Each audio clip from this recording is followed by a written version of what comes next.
हमारी खास पेशकश पक्ष विपक्ष में, और मैं हूं आपके साथ नेहा दुबे।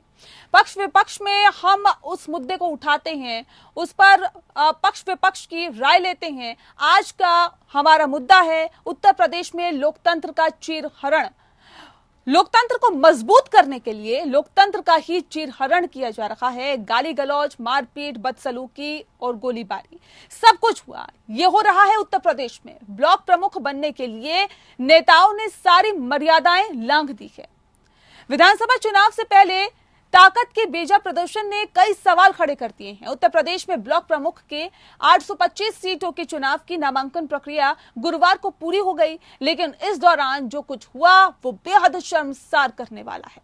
नामांकन के दौरान जमकर हिंसा हुई। कई जगह सपा और भाजपा समर्थक टकरा गए, गोली चली, पथराव हुआ, हथगोले भी चले। कई प्रत्याशियों को बलपूर्वक नामांकन नहीं करने दिया गया तो कुछ के पर्चे फाड़ दिए गए। इटावा में भाजपा समर्थक को गोली मार दी गई, जबकि कन्नौज में भी जमकर बवाल हुआ। सीतापुर और लखीमपुर में सड़क पर ही घंटों घमासान मचा रहा। बस्ती में भी गोली चली। पश्चिम उत्तर प्रदेश में जिलों में भी प्रत्याशियों के समर्थकों में मारपीट की घटनाएं हुई। मारपीट और हिंसा में कई घायल हुए। दूसरी तरफ प्रयागराज, बांदा, चित्रकूट, हमीरपुर, महोबा जिलों में नामांकन प्रक्रिया शांतिपूर्ण तरीके से पूरी हुई। लखीमपुर खीरी में भी शर्मनाक घटना सामने आई। आरोप है कि जिले के पसगवां ब्लॉक में सपा प्रत्याशी रितु सिंह का नामांकन भाजपा कार्यकर्ताओं ने नहीं करने दिया। आरोप है कि ब्लॉक में दाखिल हो रही सपा प्रत्याशी के साथ भाजपा के कार्यकर्ताओं ने मारपीट और बदसलूकी भी की और उनकी साड़ी खींच दी। आपको बता दें कि इस घटना के सामने आने के बाद सियासत भी गर्मा गई है। कांग्रेस के राष्ट्रीय महासचिव प्रियंका गांधी ने इस मामले से जुड़ा एक वीडियो ट्वीट किया और योगी और मोदी सरकार पर हमला बोला। प्रियंका ने कहा कि कानून व्यवस्था की आंख पर पट्टी बांधकर लोकतंत्र का चीरहरण किया जा रहा है। वहीं अखिलेश यादव ने कहा कि चुनाव में जीतने के लिए बीजेपी नारी का अपमान करने पर तुली हुई है। वहीं ब्लॉक प्रमुख चुनाव के दौरान जगह जगह हुई हिंसा को लेकर बसपा प्रमुख मायावती ने भाजपा के जरिए समाजवादी पार्टी पर जमकर हमला किया है। मायावती ने कहा कि अभी जो भाजपा सरकार में हो रहा है, ऐसा सपा के पूरे शासनकाल में होता रहा है, जो काफी चर्चाओं में रहा। वहीं बीजेपी प्रदेश अध्यक्ष स्वतंत्र देव सिंह ने समाजवादी पार्टी पर पलटवार किया। उन्होंने कहा कि सपा के लोगों की कार्य संस्कृति, सोच में कोई बदलाव नहीं आया।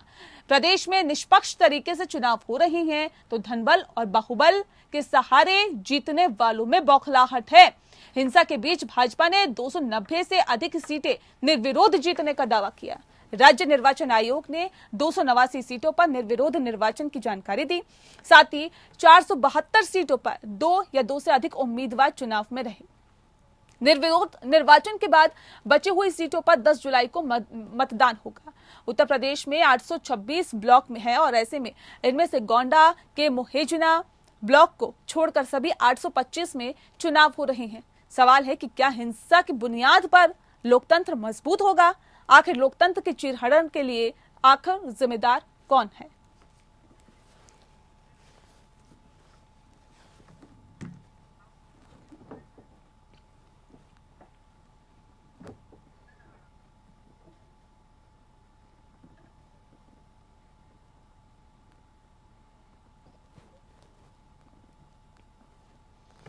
तो मायावती ने भी निशाना साधा है और ऐसे में इसी विषय पर आरोप प्रत्यारोप का दौर चल रहा है। ब्लॉक प्रमुख के नामांकन के दौरान हुई हिंसा को लेकर बीजेपी और एसपी आमने सामने हैं। पूर्व सीएम अखिलेश यादव बीजेपी पर आरोप लगा रहे हैं तो बीजेपी भी पलटवार कर रही है। पंचायत में जो कुछ किया वो सबके सामने है। उससे भी एक कदम आगे निकल गए ब्लॉक प्रमुख के चुनाव में। भारतीय जनता पार्टी ने अपने गुंडों को खुली छूट दी है और मैं आपको कह सकता हूं पूरी तरीके से प्रशासन के लोग इसमें जिम्मेदार हैं, वो शामिल थे। इसी वजह से हमारी बहन को अपमानित होना पड़ा, उसकी साड़ी तक खींची। याद रखना, जिन अधिकारियों ने इस तरह का काम किया उन अधिकारियों का भी हिसाब किताब किया जाएगा समय आने पर। भारतीय जनता पार्टी की योगी सरकार किसी को बख्शने वाली नहीं हो, चाहे वो जहां का भी हो। भारतीय जनता पार्टी का व्यक्ति हो, अगर अपराध करता है तो छोड़ा नहीं जाएगा। ज्यादातर जगह पर सुनने में आया है कि सपा के गुंडे जो पिछली सरकारों में जिस तरीके से गुंडई किया करते थे, वो आज भी उनका निरंतर गुंडई और बदमाशी जारी है। के ऊपर प्रशासन सख्त है और जल्दी से जल्दी गिरफ्तारी होगी, चाहे महिला के साथ जो बदमाशी हुई, चाहे जहां बम चला, सबको पकड़ा जाएगा और कठोरता से उनको जेलों के अंदर डाला। ब्लॉक प्रमुख का चुनाव और लोकतंत्र, कहीं ना कहीं आपको बता दें कि लोकतंत्र की नींव कहीं ना कहीं कमजोर हुई है। ऐसे में सवाल इस बात को लेकर कि क्या हिंसा की बुनियाद पर लोकतंत्र मजबूत होगा, इसका विश्लेषण करेंगे। आज हमारे साथ खास मेहमान मौजूद है, उनका आपसे परिचय करा देते हैं। सूर्य मैथिल जी इस वक्त हमारे साथ हैं, बीजेपी के लीडर हैं। सूर्य जी बहुत स्वागत है। मनोज यादव जी हमारे साथ हैं, जो कि स्पोक पर्सन है एसपी के, यानी कि सपा के, उत्तर प्रदेश से सीधे हमारे साथ जुड़े हुए हैं। बहुत स्वागत है सर आपका भी। सबसे पहला सवाल मेरा सूर्य जी आपसे है। सरकार सर आपकी है, उत्तर प्रदेश में आपकी सरकार, केंद्र में आपकी सरकार, डबल इंजन की सरकार चला रहे हैं और इसी बल पर आए थे कि कानून व्यवस्था को दुरुस्त करेंगे। क्या वाकई आपको लगता है कि जिस तरह से हालात हैं और जो परिस्थितियां फिलहाल उत्तर प्रदेश में नजर आ रही है, क्या हिंसा की बुनियाद पर ही लोकतंत्र मजबूत होगा? नेहा जी, मैं आपके माध्यम से बताना चाहूंगा कि ये एक बहुत ही दुख की बात है कि आज समाजवादी पार्टी के गुंडों ने जिस प्रकार से स्थितियां की हैं, जिस प्रकार से बम फेंका, हमारे कार्यकर्ता की गोली मारकर हत्या कर दी, उसके अलावा 10 कार्यकर्ता घायल हैं, महिला की साड़ी खींचने वाले भी समाजवादी पार्टी के कार्यकर्ता थे, हमारी बहन की। ये बहुत दुख की बात। पूर्ववर्ती सरकारों में जिस प्रकार से समाजवादी पार्टी के गुंडे अपनी गुंडाई करते रहे हैं, उसी प्रकार से उन्होंने फिर दोबारा से कोशिश, इस बार चाहे वो पंचायत चुनाव हो और चाहे वो अब चुनाव हो। लेकिन मैं आपके माध्यम से एक बात बहुत कर देना चाहता हूँ कि परम आदरणीय योगी आदित्यनाथ जी के प्रशासन पूरी तरह से तत्पर है। जिन्होंने बमबाजी की है, जिन्होंने मातृशक्ति के संग दुर्व्यवहार किया है, जिन्होंने असले लेकर जो चुनाव अपना कार्यालय में गए हैं, उन सबके खिलाफ कार्रवाई होगी और उनको छोड़ा नहीं जाएगा। एक भी गुंडे को नहीं छोड़ेंगे हम लोग। और मैं आपके माध्यम से इस बात का वादा करता हूं कि देश की लॉ एंड ऑर्डर व्यवस्था इसी प्रकार चाक तो बंद रहेगी। इन लोगों की गुंडागर्दी हम चलने नहीं।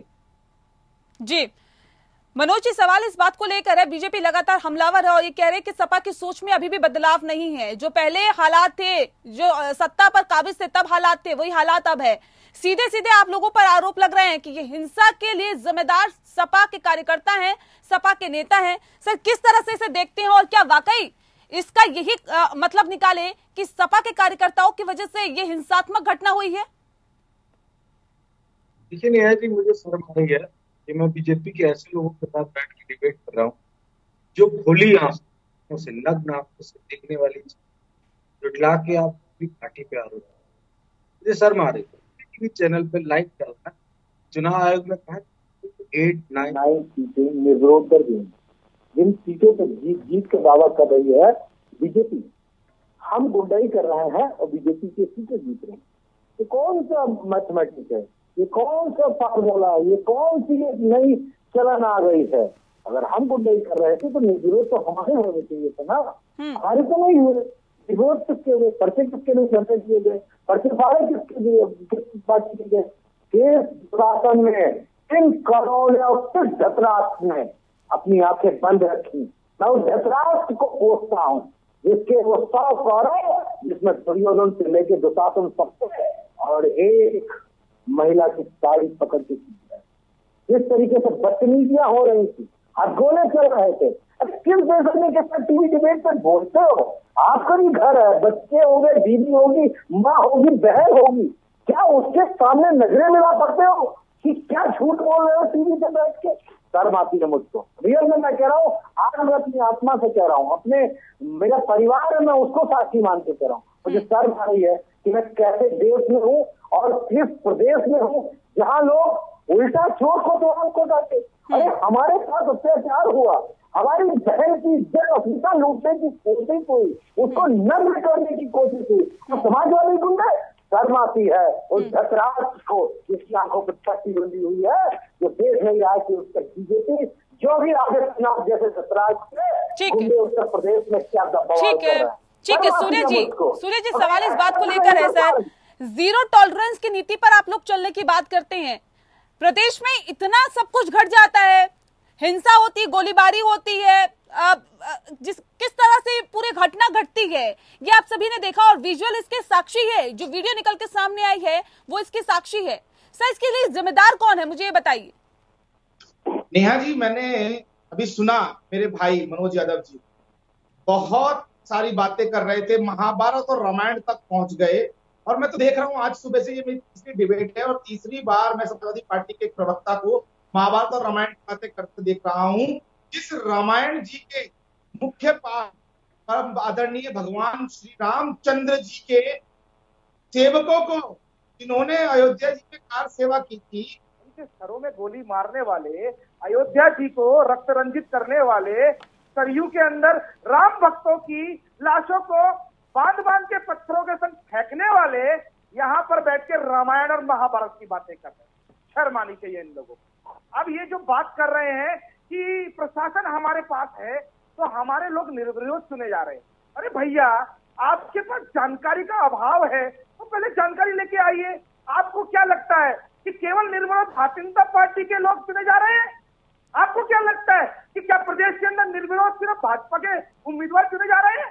क्या 10 उम्मीदवार जो समाजवादी पार्टी के हैं वो भी निर्विरोध चुने गए हैं? क्या उनमें भी वहां पर आप लोगों ने प्रशासन को हैक किया था क्या? आप मुझे उसका उत्तर दीजिए। जो 10 उम्मीदवार आपके चुन गए उनमें क्या किया, कैसे चुन गए वो निर्विरोध उम्मीदवार? चीजें साफ है, क्रिस्टल क्लियर है, गंगा जी के पानी की तरह पवित्र है और चीजें साफ है। प्रशासन अपना काम कर रहा है, लोकतांत्रिक व्यवस्थाओं के अनुसार चुनाव हो रहे हैं। लेकिन ये बात समाजवादी पार्टी के गुंडों को हजम नहीं हो रही। उन लोगों को ये बात हजम कैसे होगी जो बमबाज है, जो छुरे चाकू चलाने वाले हैं, जो बंदूकें चलाने वाले हैं, इनके कार्यकर्ता असले ले लेके ये ना बीजेपी के कार्यकर्ता थे ना ये सपा के कार्यकर्ता थे। ये कौन थे? हत्या हुई है। ये कौन थे? सूर्य जी, ये कौन थे बताइए ना। हत्या हुई है। सूर्य जी मुझे बताइए ये कौन थे? सपा के नेता कह रहे हैं सपा के कार्यकर्ता नहीं थे, आप लोग कह रहे हैं बीजेपी के कार्यकर्ता नहीं थे। अंदर हमारे भाजपा के कार्यकर्ता की हत्या हुई है, 10 कार्यकर्ता घायल हुए हैं। और ये भी जो वीडियो में अभी आप देख रहे हैं एक मात्र शक्ति के संग अभद्रता, इसमें भी समाजवादी पार्टी के लोगों का हाथ है। ये समाजवादी गुंडे हैं, एक को भी नहीं बख्शा जाएगा। मैं आपके चैनल के माध्यम से जिम्मेदारी से बोलना चाहता हूँ, प्रदेश की योगी सरकार एक भी आतंकवादी को, एक भी इस प्रकार का सर घटना घट जाने के बाद एक भी आतंकवादी को, एक भी नहीं, जब ये इस तरह की घटना घट जाती है उसके बाद सर बड़े बड़े वायदे किए जाते हैं, ये क्या है? मनोज जी, सवाल इस बात को लेकर है, मायावती ने भी कहा है कि जो भाजपा सरकार में हो रहा है ऐसा सपा के पूरे शासनकाल में होता रहा है, जो काफी चर्चाओं में रहा। इस तरह से निशाना साधा है सीधा सपा पे और सपा के कार्यकर्ताओं पे। कैसे इसे देखते हैं मायावती? अब ये तो सत्ता पक्ष की बात हो गई कि चलिए बीजेपी आरोप लगा रही है, अब तो मायावती भी ये कह रही है कि भाई भाजपा के शासनकाल में जो हुआ है वो सपा के कार्यकर्ताओं ने किया है और ऐसा पहले भी होता रहा है। मैं कह रहा हूँ अगर ऐसा पहले होता रहा है तो मीडिया की आर्काइव में तो सब कुछ होगा। और एपीएन न्यूज कोई आज का न्यूज तो है नहीं। एपीएन न्यूज भी अपने खोजी पत्रकारों के साथ उन वीडियो फुटेज को, उन खबरों को, चलो ठीक मैं मान लेता हूँ कि 2016 में हर जगह मोबाइल नहीं रहा होगा, कुछ लोगों के पास रहा होगा, तो आप वो कटिंग करवा दीजिए। जहाँ घूमने लगे हो, जहाँ बम चुनाव में फेंके गए हो, जहाँ गोलियां दागी गई हो, जहाँ लोगों की साड़ियां नोची गई हो, जहाँ किसी के ब्लाउज छीट फाड़े गए हो, वो दिखा दीजिए ना। मैं तो जानना चाहता हूँ, ये समाजवादी पार्टी लगातार कल से कहती आ रही है कि हमारी सरकार से तुलना की जाती है। निश्चित तौर पे ये बात बिल्कुल स्पष्ट है कि जिस सरकार होती है उसकी सीटें ज्यादा होती है, लेकिन एक कारण आपको भूल जाते हैं, एक चीज भूल जाते हैं, समाजवादी पार्टी के पास बहुमत था, समाजवादी पार्टी के पास एक बड़ी संख्या थी जब हम सत्ता में थे। इस पार्टी के पास संख्या नहीं और उसकी सीटें ज्यादा आ रही हैं, उसके ब्लॉक प्रमुख ज्यादा बन रहे हैं, उसके जो पंचायत के अध्यक्ष वो ज्यादा बन रहे हैं। प्रॉब्लम सिर्फ यही है। कोई एक दो घटना होती, कहीं ऐसी कोई बात होती, कोई जबरदस्ती की बात होती, तब तो ठीक था। कल आपने देखा कि लाइव, मैंने तो कल से हजार लोगों के मुंह से सुना कि हिंदुस्तान में पहली बार लाइव अफवाह करते हुए न्यूज चैनल पे खबरें चल रही हैं। और फिर आप किस अयोध्या की बात कर रहे हो? अयोध्या में समाजवादी पार्टी की सरकार थी, समाजवादी पार्टी अपने दायित्व का निर्वहन कर रही थी। माननीय सुप्रीम कोर्ट के आदेश से बंद कर रहा है और उसी माननीय सुप्रीम कोर्ट का आदेश था। ठीक है मनोज जी, लेकिन इस बात से भी इनकार नहीं किया जा सकता कि समाजवादी पार्टी के टाइम पे क्या था। सर सुन लीजिए, समाजवादी पार्टी के टाइम पर किस तरह का शासनकाल था और समाजवादी पार्टी के वक्त पे जब सरकार थी या फिर जब आप लोगों का अच्छा खासा वर्चस्व था, ये कहा जा सकता है कि उत्तर प्रदेश में उस वक्त किस तरह के बयानात निकल के सामने आते थे। आजम खान की बात करें, मुलायम सिंह यादव की बात करें, सर वो बयान भी हम लोगों को सबको याद है और मुझे लगता है कि वो कोई नहीं भुलाया जा सकता उन बयानों को। महिलाओं को लेकर जिस तरह की टिप्पणियां की जाती रही है, इसमें कोई दो राय नहीं है। इस बात को तो आप मानेंगे? देखिए नेहा जी, समाजवादियों में और बीजेपी में एक मूल अंतर है और वो मूल अंतर यह है कि समाजवादी पार्टी एक्सेप्ट करती है चीजों को। अगर हमारे कार्यकर्ता ने कुछ गलत किया तो समाजवादी पार्टी के नेता, समाजवादी पार्टी के राष्ट्रीय अध्यक्ष, समाजवादी पार्टी के मुख्यमंत्री एक्शन लेते थे। मैं आपको एक उदाहरण बता दूंगा, दो बता देता हूँ और आपका चैनल और आपके दर्शक समझ जाएंगे। हमारे कैबिनेट मिनिस्टर थे प्रतापगढ़ के, उन्होंने हेमा मालिनी के दाल की तुलना उत्तर प्रदेश की सड़कों से कर दी। अगले दिन अपनी कुर्सी से हटा दिए गए। आजम खान ने जयप्रदा के बारे में किस तरह की टिप्पणी की थी, ये भी सर आपको पता होगा। मुलायम सिंह यादव ने कहा था कि महिलाओं से, लड़के हैं, लड़कों से गलतियां हो जाती है, वो भी आपको पता होगा। उन्होंने वो जाके टोल प्लाजा से झगड़ा किया, हटा दिए गए। ये समाजवादी पार्टी का चरित्र। लेकिन किसी महिला के साथ इस तरह उसकी साड़ी खींच लेना, उसको नग्न करने का चेष्टा करना, सरकार ने क्या किया सरकार ने? अब तक उस व्यक्ति को पकड़ा, योगी आदित्यनाथ को पोस्टर लगा देते हैं दंगा करने वालों का, उस आदमी का अब तक मीडिया से पोस्टर क्यों नहीं चला, उसकी तस्वीरें क्यों नहीं चली?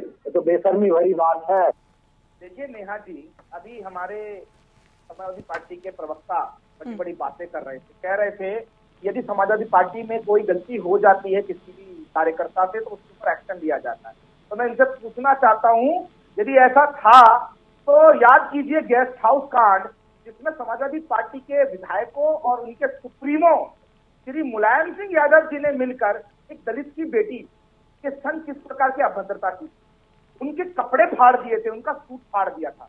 ये पूरे जग जाहिर है। क्या समाजवादी पार्टी के अंदर कोई लोकतंत्र था? कहाँ निष्कासित कर दिया था क्या? सर मैं तो आपके शासनकाल की बात कर रही हूँ ना सर। सूर्य जी अपने शासनकाल की बात बताइए ना, आपके शासनकाल में ये कैसे हो गया? मैं आपके सामने खोलना चाहता हूँ किस प्रकार से आज ये मारी यहाँ बैठकर तस्वीरें बहा रहे हैं झूठे, लेकिन इनके जड़ों के अंदर क्या है?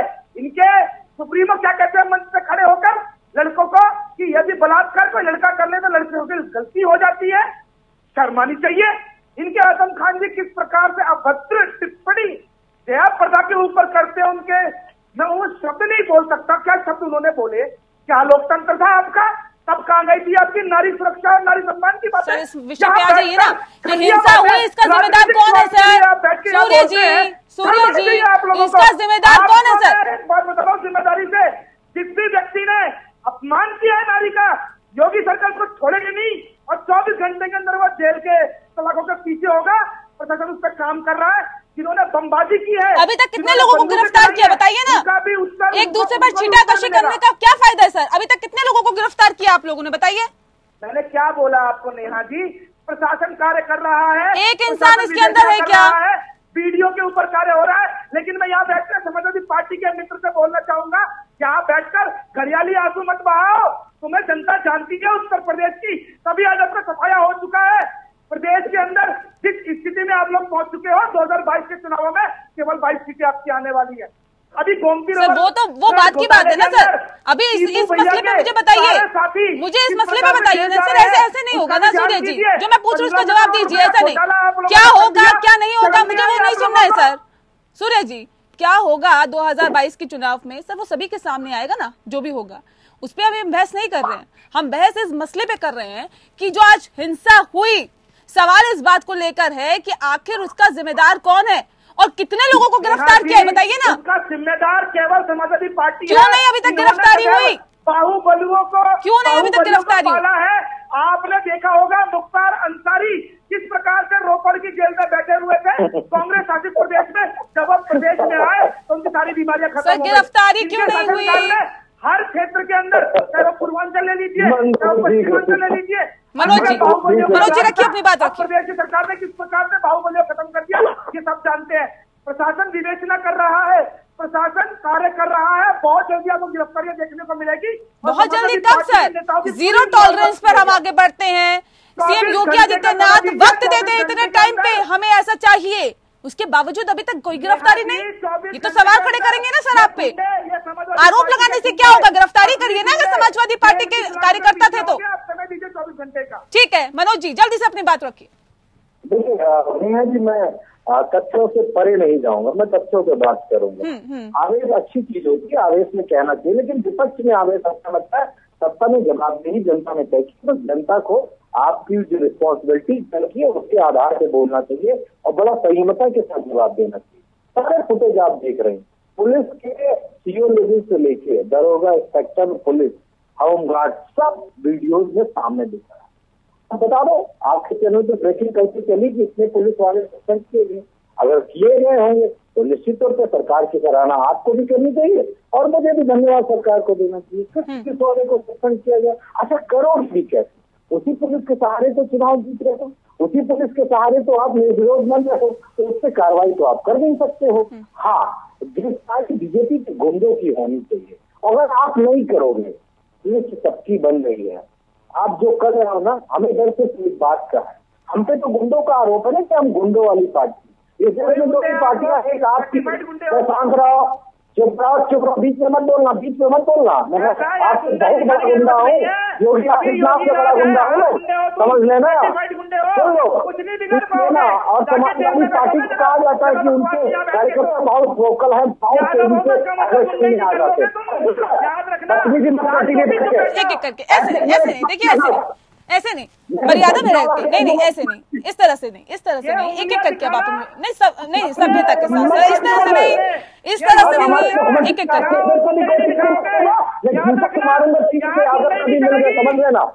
मनोज जी, एक दूसरे पर इस तरह की टिप्पणी करने से बचे। आप दोनों अपनी पार्टी को रिप्रेजेंट कर रहे हैं। मनोज जी आप तो इतनी संयमता के साथ बात रखते हैं, इस तरह से आपसे उम्मीद नहीं की जा सकती। सूर्य जी ऐसे नहीं, सूर्य जी किस तरह से आप लोग कर रहे हैं सर? ये बहुत गलत प्रभाव जनता में जाता है सर, इस तरह से ऐसे नहीं करिए, एक दूसरे पर कोई टिप्पणी नहीं।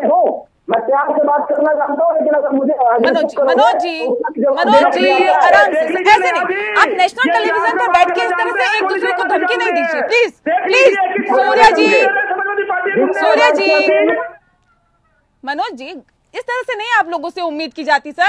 आप लोग अपनी अपनी पार्टी को रिप्रेजेंट कर रहे हैं और इस तरह से आप शब्दों का चुनाव करेंगे, आप लोगों से ऐसी उम्मीद नहीं की जा सकती सर। आप दोनों वरिष्ठ नेता हैं और बहुत अच्छे से अपनी बातों को रखते हैं हमेशा से, इस तरह से तो कम से कम मत करिए। मुझे मजबूरन आप लोगों की आवाज को डाउन करवाना पड़ा सर, माफ कीजिएगा सर, आप लोगों की आवाज अब नहीं जा रही, लेकिन वाकई ये बहुत गलत संदेश जाता है आम जनता में कि आप किस तरह से अपनी पार्टी को रिप्रेजेंट कर रहे हैं। माफ कीजिएगा सर, ये बहुत गलत चीज है सर, बहुत गलत चीज है। बहुत शुक्रिया आप दोनों का हमारे साथ इस खास चर्चा में शामिल होने के लिए। इसी के साथ पक्ष विपक्ष में इतना ही, मुझे दीजिए इजाजत, नमस्कार।